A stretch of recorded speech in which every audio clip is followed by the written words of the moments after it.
जहरीले cough syrup से मौत का मामला। श्रेयसन फार्मास्यूटिकल्स के मालिक एस रंगनाथन गिरफ्तार कर लिए गए हैं। चेन्नई से आरोपी एस रंगनाथन को एसआईटी की टीम ने गिरफ्तार किया। छिंदवाड़ा की एसआईटी टीम ने किया आरोपी कंपनी मालिक को गिरफ्तार। 20 बच्चों की मौत का आरोपी धर दबोचा गया। रंगनाथन की गिरफ्तारी पर था 20,000 का इनाम भी। और कोल्ड ड्रिंक सिरप कंपनी का मालिक है एस रंगनाथन। यह बड़ी जानकारी इस वक्त आपको दे रहे हैं, जहां पर इस पूरे मामले में एक और बड़ा एक्शन और बड़ी सफलता यहां पर एसआईटी टीम को मिली है। आपको बता दें कि बुधवार को ही विशेष टीम मध्य प्रदेश की वहां पर पहुंची थी और लगातार उसके ठिकानों पर जांच पड़ताल की जा रही थी। ये बड़ी जानकारी इस वक्त आपको दे रहे हैं एमपी के। आपको बता दें कि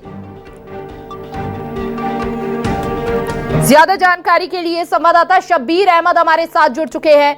शब्बीर, 20 बच्चों की मौत का आरोपी धर दबोचा गया, गिरफ्तार कर लिया गया है। अब क्या कुछ और बड़े खुलासे, क्योंकि कोल्ड ड्रिंक की बिक्री सप्लाई ये कर रहा था और कहां पर इनकी सप्लाई की जा रही थी, इसके साथ साथ अब तक क्या और भी अन्य मामले ऐसे सामने आए हैं जो अभी तक उजागर नहीं हो पाए, लेकिन अब गिरफ्तारी के बाद से लग रहा है कि कई बड़े खुलासे हो सकते हैं।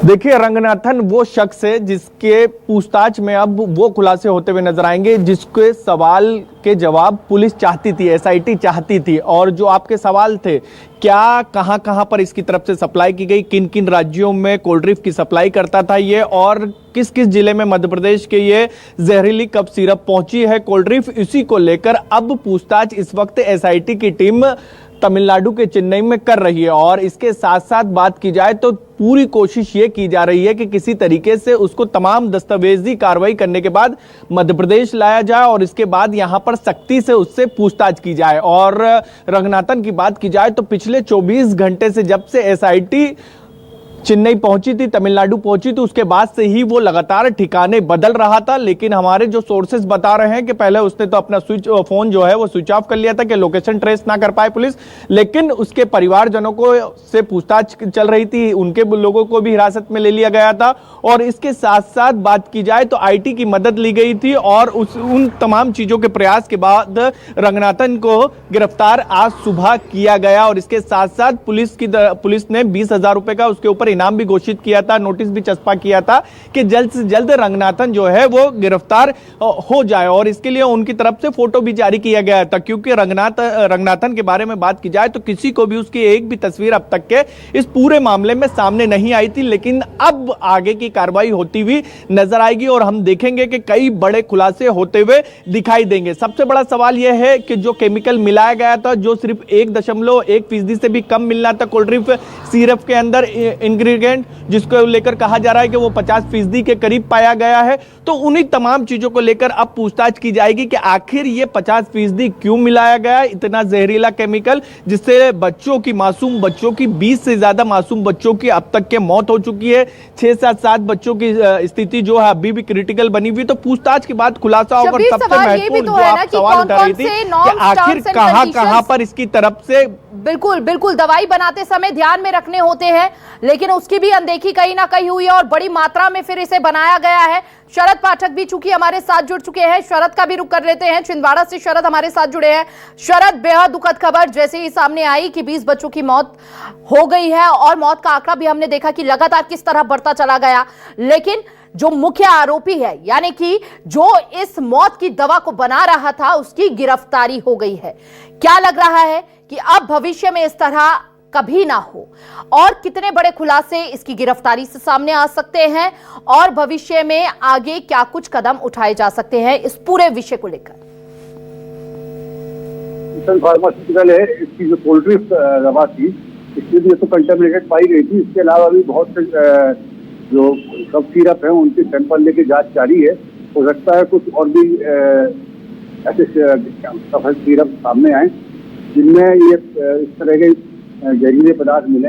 इंदौर की और गुजरात की जो दूसरी कंपनियां हैं उनकी भी जांच चल रही है। गुजरात की 2 कंपनियों में सख्त के दायरे में आई हैं, जिसकी दोबारा से दूसरे लेवल पर जांच की जा रही है, ताकि उसमें इतनी बड़ी मात्रा में केमिकल नहीं पाएगा, लेकिन उसके केमिकल परमिसेबल परसेंटेज से बहुत ज्यादा था। दूसरा, इसकी जो गिरफ्तारी हुई है ये इसके लिए SIT बनाई गई थी 5 लोगों की। इस SIT ने तमिलनाडु जाके इसको गिरफ्तार किया है। ये लगातार अपने ठिकाने भी बदल रहा था, लेकिन अपने पुलिस के जो अपने सोर्स होते हैं उनके आधार पर पुलिस ने ये गिरफ्तारी की है।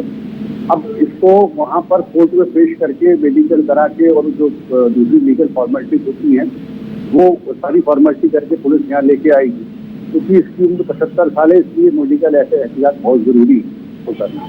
तीसरी सबसे बड़ी खबर यह है कि इसमें जो डॉक्टर प्रवीण सोनी गिरफ्तार हुआ था, कल उसकी जमानत याचिका सेशन कोर्ट ने रद्द कर दी है, उसको भी वापस जेल भेज दिया गया है। अब इसकी जमानत आगे ऊपरी किसी अदालत से ही हो पाएगी, फिलहाल उसको राहत कोई भी नहीं। तो देखिए, यहाँ पर कई ऐसे मेडिकल स्टोर जिन पर कोल्ड ड्रिंक बेची जा रही थी और बनाने वाले मालिक को भी अब गिरफ्तार कर लिया गया है।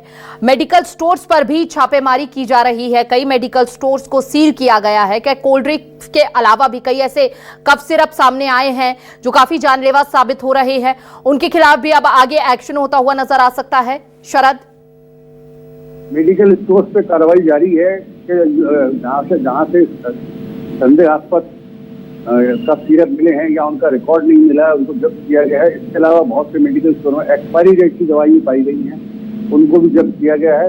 बड़े लेवल पे कार्रवाई हो रही है। हालांकि इतना इनके पास में प्रशासन के पास में इतना फोर्स नहीं है कि लगातार एक साथ सारे मेडिकल स्टोर की जाँच की जा सके, लेकिन जाँच बहुत तेजी से जारी है।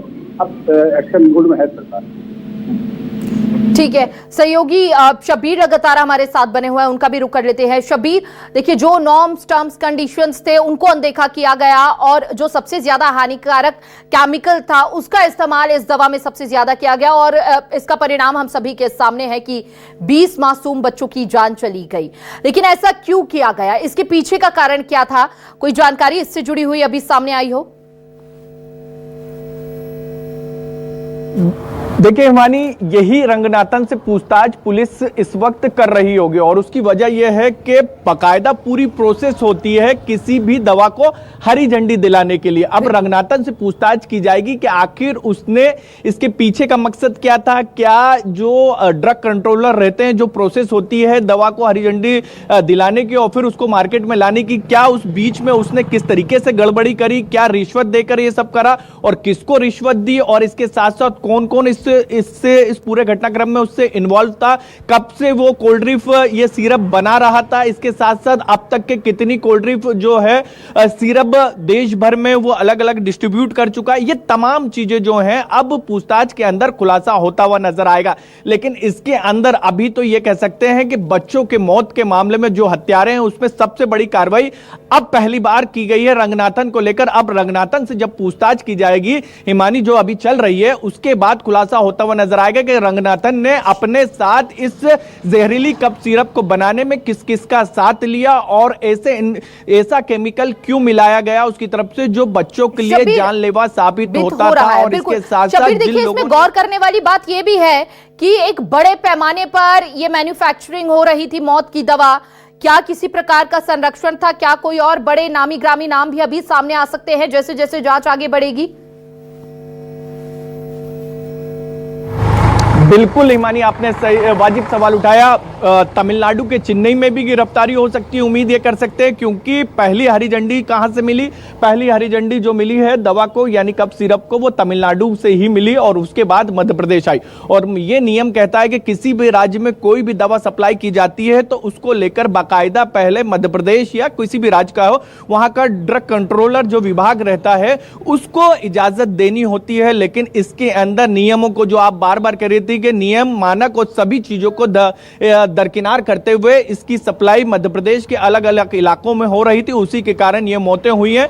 तो अभी आने वाले समय में और भी गिरफ्तारी होगी और मध्य प्रदेश में भी गिरफ्तारी होती हुई नजर आएगी कि आखिर इसके अंदर कौन कौन लोग इन्वॉल्व थे, जिनकी जिम्मेदारी थी कि इस पूरी सिरप को पहले चेक किया जाए और फिर उसको मार्केट में डाला जाए। और इन सबके बीच खबर यह भी निकल के अंदर तो ड्रग कंट्रोलर और तमाम अधिकारियों के खिलाफ कार्रवाई हुई है, लेकिन तमिलनाडु तमिलनाडु में भी बड़ी लापरवाही देखने को मिली। हरी झंडी वहां पर कैसे मिल गई? कई राज्यों में इसकी सप्लाई होगी, ना केवल मध्य प्रदेश के अंदर, कई भी ऐसे मामले सामने आ रहे होंगे राज्यों में, लेकिन मध्य प्रदेश में यह मामला उजागर हो गया है। शब्बीर, आप बने रहिए। शरद, आपका बहुत बहुत शुक्रिया तमाम जानकारी साझा करने के लिए। मौत के सिरप का जो मालिक है उसकी गिरफ्तारी हो गई है और अब संभव है कि कई बड़े खुलासे पूछताछ में होते हुए नजर आएंगे। अब आपको यह भी बता देते हैं कि मध्य प्रदेश के छिंदवाड़ा में जहरीले कफ सिरप से बच्चों की मौत के बाद ड्रग विभाग सतर्क हो गया है।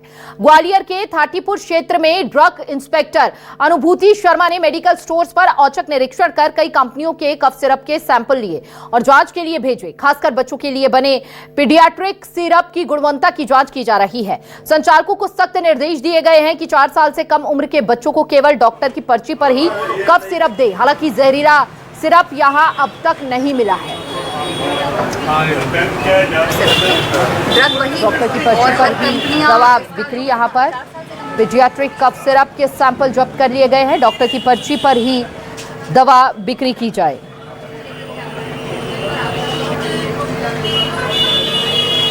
पीडियाट्रिक कफ सिरप के सैंपल जब्त किए गए। बड़ी जानकारी इस वक्त आपको दे रहे हैं। छिंदवाड़ा कफ सिरप कांड के बाद जांच तेज होती हुई।